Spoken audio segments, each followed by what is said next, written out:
மாதம்தோறும் 4 million பார்வையாளர்களைச் சென்றடையும் நமது news time TN சேனலில் உங்களது விளம்பரங்கள் இடம்பெற வேண்டுமா?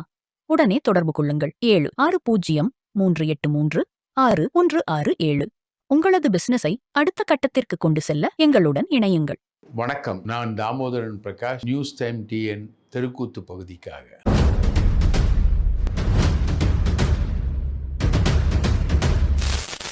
ஒரு பாட்டு ஒன்று இருக்கு. நந்தவனத்தில் ஒரு ஆண்டி, அவன் 4 மாதமாய் குயவரை வேண்டி கொண்டு வந்தான் ஒரு தோண்டி, அதை கூத்தாடி கூத்தாடி போட்டுடைத்தாண்டி அப்படின்ற மாதிரி. இதே மாதிரி ஒரு சினாரியோ முன்னாடி நடந்தது. பல முறை தமிழக அரசோட வரலாற்றில் நடந்திருக்கு. ரோல் ஆஃப் கவர்னர் அப்படின்றது. இனி பார்த்தீங்கன்னா 108 சீட்டு ஜெயிச்சு அண்ணன் ஸ்னேக் பாபு இருக்கார்ல, விஎஸ் பாபு, அவர் இந்து அறநிலைத்துறை அமைச்சரான். ஆதவ் அர்ஜுன் ரெட்டி விளையாட்டுத்துறை அமைச்சரான். புசி உள்ளாட்சித்துறை அமைச்சரான்.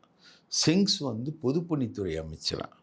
இப்படிலாம் போட்டு பிரித்து எல்லாம் பண்ணி ரெடி பண்ணிட்டு கவர்னரை பார்க்கறதுக்கு ஒரு அப்பாயின்மெண்ட் கேட்டிருக்காங்க. இவங்க அப்பாயின்மெண்ட் கிடைக்கல முதல்ல.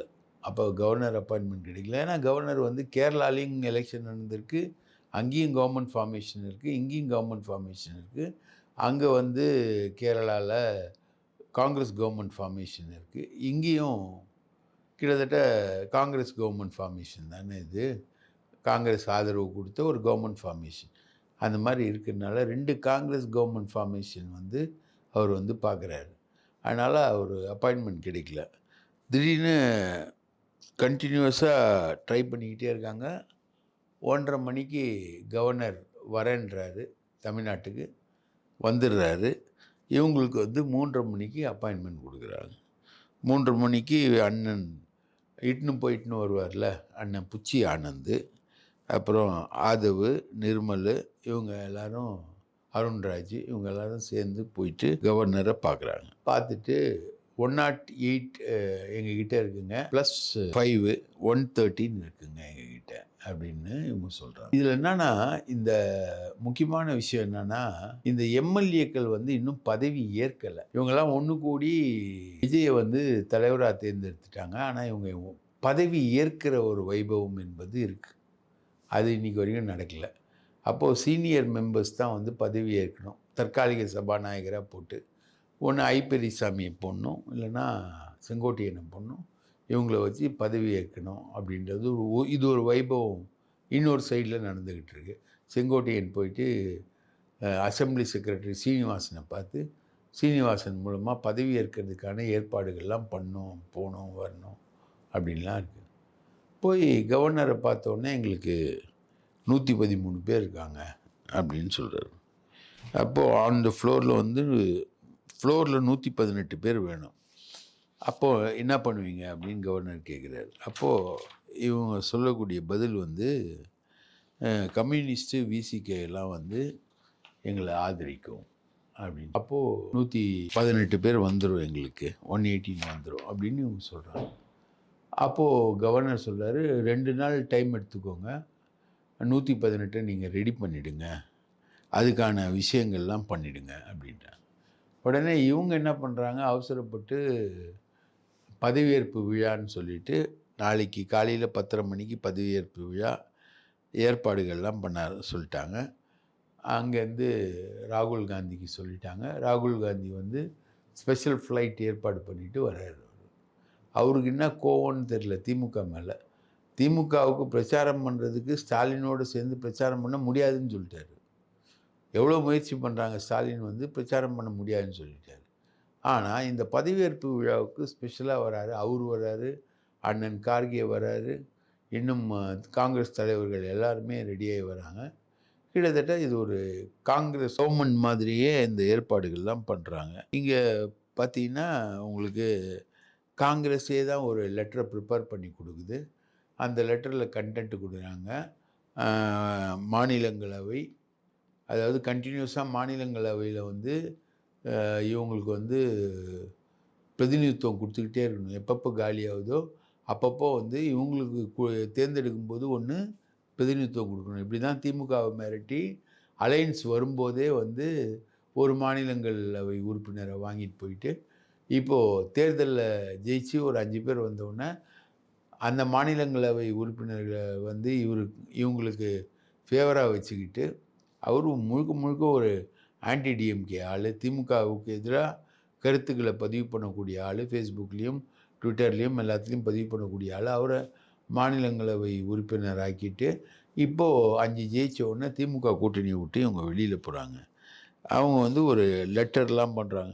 ஆட்சியில் பங்கு, அதிகாரத்தில் பங்கு, ராஜ்யசபாவில் பங்கு, உள்ளாட்சியில் பங்கு, ரைட்டா? மக்களவை தேர்தல்ல வந்து எங்களுக்கு சரியான இடம் கொடுக்கணும். 20 வருஷம் வந்து இவங்க திமுகவோட கூட்டணியில இருந்திருக்காங்க. கிட்டத்தட்ட நடுவுல ஒரு 2 வருஷம் கட்டு. அரவுண்ட் 20 இயர்ஸ் வந்து இவங்க திமுகவோட கூட்டணியில இருந்திருக்காங்க. அத தூக்கி போட்டு எல்லாத்தையும் பண்ணிட்டு, ஒண்ணுமே இல்லாத காங்கிரஸ், தமிழ்நாட்டுல ஒண்ணுமே இல்லாத காங்கிரஸ், ராகுலுக்கு திமுக மேல இருக்கக்கூடிய கடுமையான வெறுப்பு. ஒருவேளை வெறுப்புக்கு என்ன காரணமா இருக்கும்னு திமுக சைடுல கேட்டா, அவர வந்து யாருமே பிரைம் மினிஸ்டர் இல்ல. பப்புன்னு சொல்லி கிண்டல் பண்ணியிருந்தாங்க. அந்த டைம்ல வந்து ஸ்டாலின் தான் வந்து பிரைம் மினிஸ்டர் ராகுல் அப்படின்னு சொன்னதுனால, ஒருவேளை அவருக்கு அந்த கோபமா இருக்கலாம் அப்படின்ற மாரி சொல்றாங்க. அந்த விஷயங்கள சொல்றாங்க. சரி, இவங்க ஆதரவு கேட்கக்கூடிய விசிகா கிட்டத்தட்ட ஆதரவு குடுப்பேன் அப்படின்ற நிலைமையில தான் இருக்கு. பட் ஆனா இன்னும் கடிதம் தரல. கம்யூனிஸ்டுகள், விசிகா எல்லாரும் சேர்ந்து பெட்ரோல், டீசல், கேஸ் விலை உயர்வை எதிர்த்து நாளைக்கு ஒரு போராட்டம் வச்சிருக்காங்க. அந்த போராட்டத்தில கான்சன்ட்ரேட் பண்றாங்களா, அதுக்கப்புறம் இவங்க வந்து மீட்டிங் போட்டு முடிவு பண்ணிட்டு சொல்லுவாங்களாம். அப்போ கவர்னர் கொடுத்த 2 நாள்ன்றது முடியுது. அப்போ இந்த கவர்னரோட கவர்னர் ஒரு ஸ்டாண்ட் எடுக்கிறாரு. பொதுத்துறை தான் வந்து இந்த விழாக்களை ஏற்பாடு பண்ணும். அதே மாரி இந்த பதவியேற்பு விழாக்கு வந்து விளம்பரங்கள் வந்து டிஐபிஆர்ன்னு சொல்லி செய்தி மக்கள் தொடர்பு துறை தான் குடுக்கணும். அரை பக்கம் விளம்பரத்த டிஐபிஆர்ல ரெடி பண்ண சொல்றாங்க, விஜய் தரப்புலேருந்து. ஆனா, அந்த விளம்பரம் வந்து தரப்படவே இல்ல. அதே மாரி பொதுத்துறை தான் சேரு, போக்குவரத்து, ஏற்பாடு, அழைப்பிதழ் எல்லாத்தையுமே வந்து பொதுத்துறை தான் பண்ணணும். பொதுத்துறையும் டிஐபிஆரும் சேர்ந்து பண்ணணும். அதுக்கான உத்தரவே வரல. அதாவது கவர்னர் வந்து பதவியேற்ப ஏத்துக்கல. அதாவது 118 பேர் உறுப்பினர்கள் முழுவதும் ஆதரவு பெறாத விஜய்யுடைய பதவியேற்ப வந்து கவர்னர் ஒத்துக்கல. இந்த சிச்சுவேஷன் உங்களுக்கு வந்து கரெக்டா எங்க ஞாபகப்படுத்துதுன்னா, சசிகலா வந்து பொதுச் செயலாளர்னு தேர்ந்தெடுத்து முதலமைச்சர் வேட்பாளர்னு தேர்ந்தெடுத்துட்டாங்க. அப்போ வித்யாசாகர் வந்து கவர்னரா இருக்காரு. மகாராஷ்டிராவுக்கும் இதே மாரி, இப்போ கேரளாவுக்கும் தமிழ்நாட்டுக்கும் ஒரே கவர்னர் மாரி, மகாராஷ்டிராவுக்கும் தமிழ்நாட்டுக்கும் ஒரே கவர்னர். அவர் வந்து சசிகலா வந்து முதலமைச்சரா தேர்ந்தெடுத்ததை ஏத்துக்கவே இல்ல. பதவி ஏற்பு விழாவுக்கு வந்து போனோம். ஏத்துக்கவே இல்ல. சசிகலா வந்து அன்னைக்கு தான் வந்து அதுவரைக்கும் பிரஸ் எல்லாம் மீட் பண்ணதெல்லாம் தெரியாது. அன்னைக்கு தான் வந்து போயஸ் கார்டன்ல இந்த பிஜேபி வந்து என்ன பதவி ஏத்துக்க விட மாட்டேன்றாங்க. இந்த கவர்னர் வந்து பதவி ஏத்துக்கிறதுக்கு சம்மதிக்க மாட்றாரு அப்படின்னு சசிகலா சொல்றாங்க. அதுவரைக்கும் வந்து சசிகலா எல்லாரும், கவர்னரு எல்லாரும் ஜெயலலிதாவ போய் பார்த்தது, வந்தது, ஜெயலலிதாவுக்கு அளிக்கப்படக்கூடிய சிகிச்சை, இந்த விஷயங்கள் எல்லாத்துலயும் ஃப்ரெண்ட்ஷிப்பா இருந்தாங்க. வித்யாசாகர் ராவ் வந்து வெங்கையா நாயுடுவ கூட்டு வருவாரு. மத்திய அமைச்சர்கள கூட்டு வருவாங்க. எல்லாரையும் கூட்டு வராங்க. அஃப்கோர்ஸ் மோடி வரல. பாக்கி எல்லாரையும் கூட்டு வந்தாங்க. கூட்டு வந்து பார்க்கறது அந்த ஜன்னல் வழியா, ஒரு சின்ன டோர் வழியா ஜெயலலிதாவ பார்க்கறது, அதெல்லாம் பண்ணிட்டு இருந்தாங்க. அப்பதான் வந்து அருண் ஜேட்லி வராரு. அருண் ஜேட்லியும் மைத்ரேயனும் சேர்ந்து ஓபிஎஸ்க்கும் சசிகலாவுக்கும் ஒரு ஊழலை உருவாக்கி ஓபிஎஸ்ஸ தனியா பிரிச்சு கொண்டு போறார். ஓபிஎஸ் வந்து பிஜேபி ஆதரவாளரை இயங்கும்போது, சசிகலா வந்து முதல்வரா தேர்ந்தெடுத்த பிறகு, சசிகலா வந்து சிறை தண்டனை காத்துக்கிட்டு இருக்கு. சுப்ரீம் கோர்ட் வேர்டிக்ட் வந்து வரப்போகுது. சுப்ரீம் கோர்ட்டோட தீர்ப்பு வரப்போகுது. வருமானத்துக்கு அதிகமான சொத்து சேர்ப்பு வழக்குல. இவர் வந்து அந்த தீர்ப்பை எதிர்பார்த்து, அந்த தீர்ப்பு பெண்டிங் இருக்கனால, ஒருவேளை தீர்ப்பு வந்தா இவங்க முதல்வர் பதவிய இழக்க நேரிடும். 2 வருஷத்துக்கு மேல தண்டனைன்றனால வாய மூடின்னு கம்முன்னு போயிடுறாரு. இதே மாரி மகாராஷ்டிரால வந்து இதே மாரி ஒரு பிரச்சனை வரும்பொழுது, வித்தியாசமா அங்க இருக்கக்கூடிய கவர்னர் வந்து ரியாக்ட் பண்ணுறாங்க. ரைட்டுங்களா? சிவசேனாவா, அதுவா இதுவா அப்படின்னு சொல்லிட்டு ஒரு ப்ராப்ளம் வருது சிவசேனா தொடர்பாக. முதல்ல அவங்கள கவர்மெண்ட் ஃபார்ம் பண்ண வச்சுட்டு அதுக்கப்புறம் இல்லைன்னு சொல்லிட்டு அந்த மாதிரி ஒரு பிரச்சனையை மகாராஷ்டிராலையும் பண்ணுறாங்க. இப்போ தமிழ்நாட்டில் என்ன நடக்குதுன்னா, நம்மளோட பிரேக்கிங் நியூஸ் என்னன்னா, சட்டசபை முடக்கப்பட போகுது. 6 மாதத்துக்கு சட்டசபை வந்து முடக்கிறதுக்கான எல்லா ஏற்பாடுகளும் நடந்துகிட்டு இருக்கு. இப்போ வந்து என்ன இருந்தாலும் பிஜேபி வந்து காங்கிரஸ் டேக் பார்ட் பண்ணக்கூடிய காங்கிரஸ் அமைச்சரவைக்குள்ள வரக்கூடிய ஒரு கவர்மெண்ட்டை வந்து விரும்பல. ராகுல் காந்தி சொன்னார் இல்லைங்களா, you will never ever win the hearts of Tamil Nadu அப்படின்னு. 1967க்கு அப்புறம் இன்னைக்கு வரைக்கும் காங்கிரஸ் டேக் பார்ட் பண்ணக்கூடிய ஒரு கூட்டணி மந்திரி சபை வந்து தமிழகத்தில் அமைஞ்சதில்லை. இப்போ தாவேகா உதவியோட கூட்டணி மந்திரி சபை, அதுலேயும் இவங்க பேசியிருக்காங்க. கன்னியாகுமரியை சார்ந்த அந்த கத்பட்டுன்னு ஒரு பொண்ணு, இன்னொருத்தர் பிரவீன்னு ஒருத்தர் செலக்ட் ஆகிருக்காரு. இவங்க 2 பேருக்கும் மந்திரி பதவி கொடுக்கணும்னு பேசியிருக்காங்க. ஸோ இல்லைன்னா ராஜேஷ்குமார், அவருக்கு மந்திரி பதவி கொடுக்கணும்னு சொல்லிட்டு பேசியிருக்காங்க.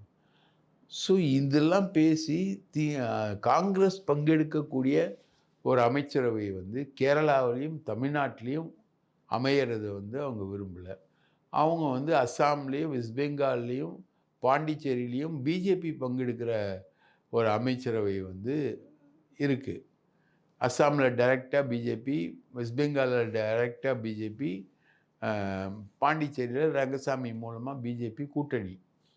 இப்போது தேர்தல் நடந்த 5 மாநிலங்களில் வந்து 3ல் வந்து பிஜேபி, தமிழ்நாட்டில் காங்கிரஸ் வந்து டேக் பார்ட் பண்ணக்கூடிய ஒரு மினிஸ்ட்ரி அப்படின்னா தெலுங்கானா ஆச்சு, கர்நாடகா ஆச்சு, கேரளா ஆச்சு, தமிழ்நாடும் காங்கிரஸ் வின் பண்ண மாதிரி ஒரு கணக்கு. காங்கிரஸ் வந்து வின் பண்ணது திமுக தயவில், செலவு பண்ணதெல்லாம் திமுக, எல்லா வேலையும் பார்த்தது திமுக, கோடிக்கணக்கில் செலவு பண்ணி ஜெயிக்க வச்சது, இவங்களை ஜெயிக்க வச்சது யாருன்னா திமுக. ஆனால் இவங்க ஆதரவு கொடுக்கறது யாருக்குன்னா தாவேகா. இதுதான் நிலவரம். இந்த மினிஸ்ட்ரியை வந்து பிஜேபி வந்து விரும்பலை. எப்படி வித்யாசாகர் ராவ் வந்து சசிகலாவுக்கு அணை போட்டாரோ அதே மாதிரி ஒரு அணையை வந்து இப்போது இந்த கவர்னர் அர்லேக்கர் அவர் வந்து போடுறாரு. இவர் எந்த சிக்னலும் கொடுக்கல.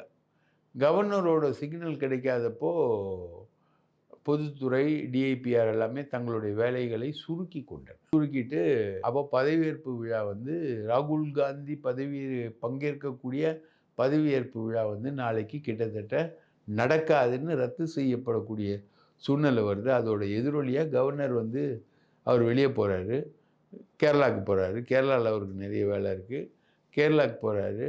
அவர் போகிறதுனால கிட்டத்தட்ட சட்டமன்ற உறுப்பினர்களாக இவங்க வந்து ஒரு சீனியர் ஒருத்தரால் பதவி ஏற்கக்கூடிய வைபவமும், அப்போ இந்த தேர்தல் நடந்தும் இந்த சட்டசபையை வந்து ஒரு 6 மாதம் முடக்கி வைக்கலாமா அப்படின்ற ஒரு ஆலோசனையும் நடந்துக்கிட்டு இந்த இடத்துல. இப்போது இன்னும் என்ன விஷயம் ஓடுதுன்னா, பிஜேபிக்கு இந்த டோட்டலாக இந்த ஏற்பாடே பிடிக்கல. இவங்க பண்ண ஏற்பாடுகள் வந்து பிடிக்கல.